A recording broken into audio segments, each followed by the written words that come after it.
नमस्कार. आज मी मस्त असं एक वेगळ्या प्रकारची चटणी बनवणार आहे. तर मी इथे हे पुळीत घेतलेत एक वाटी, एका वाटीनं मोजून. तर आमच्याकडे याला हुलगे म्हणते. तर हे हुलगे मी एक वाटी घेतलेत. त्याच वाटीने हे शेंगदाणे एक वाटी घेतलेत. त्याच वाटीनं खोबरं एक वाटी घेतलेले आणि हे जिरे घेतलेत एक चमचा आणि थोडा लसूण घेतलेला आहे. अगोदर आपल्याला हे खोबरं भाजून घ्यायचं, जिरे भाजून घ्यायचे, शेंगदाणे भाजून घ्यायचे आणि नंतर आपल्याला हे हुलगे भाजून घ्यायचे.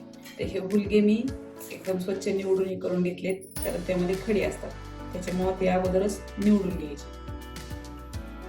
अगोदर कढईमध्ये जिरे टाकून घ्यायचे.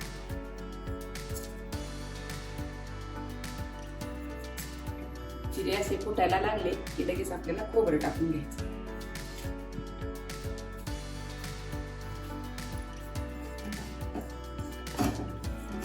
आता हे खोबरं भाजलेले, आता आपण हे काढून घेऊ. खोबरं जिरे भाजून झाले, आता आपल्याला शेंगदाणे भाजून घ्यायचे. ही कोळीची चटणी कमीत कमी महिनाभर छान टिकते. शेंगदाणे भाजून झालेत आपले, तेही काढून घ्यायचे. आता हे हुलगे आपल्याला टाकून घ्यायचे. यामध्ये मी हे धुवून घेतलेत, कारण मी याला पावडर लावून ठेवलेली असते.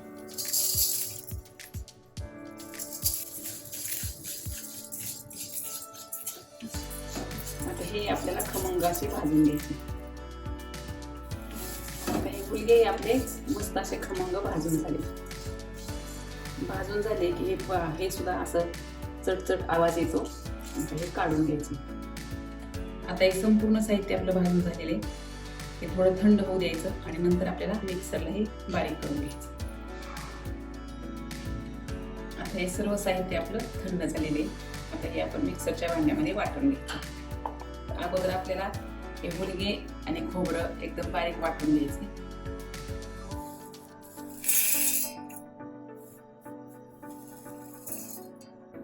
हे आपल्याला एकदम बारीक वाटून घ्यायचं.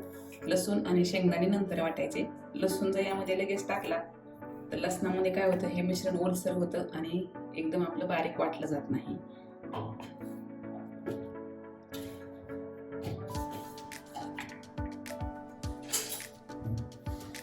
आता हे पोळीत आणि खोबरं मस्त असं हे आपलं बारीक वाटून झालेले. आता यामध्ये या वाटीनंच मी हुलगे, शेंगदाणे, खोबरं मोजून घेतलेले, तर त्याच वाटीने अर्धी वाटी हे मिरची पावडर टाकायची, कारण चटणी आहे त्याच्यामुळे तिखट थोडी असायलाच पाहिजे. हे चवीनुसार मीठ टाकायचं आणि आता हे आपलं उरलेले शेंगदाणे आणि लसूण हे मात्र आपल्याला थोडंसं आता जाडसर वाटून घ्यायचं.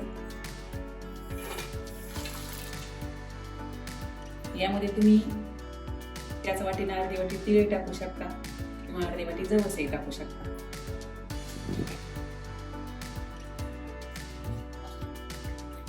आता हे थोडंसं मी जाडसर वाटून घेतलेले, म्हणजे मिक्सर थोडासा बंद चालू करायचा आणि वाटून घ्यायचं. यामध्ये हे थोडेसे असे जाडसर शेंगदाणे दिसले पाहिजेत, म्हणजे छान लागतं. मस्त अशी ही हुलग्याची चटणी नक्की करून पहा. आता उन्हाळा सुरू झालेला आहे, तसेही ताटात एखादी चटणी खावीशी वाटते. मस्त अशी चटणी तयार झालेली आहे आपली. वासही खूप खमंग असा सुटलेला आहे. मस्त आणि एकदम टेस्टी अशी ही हुलग्याची चटणी नक्की करून पहा. आवडल्यास लाईक करा, शेअर करा आणि चॅनलला सबस्क्राईब करा.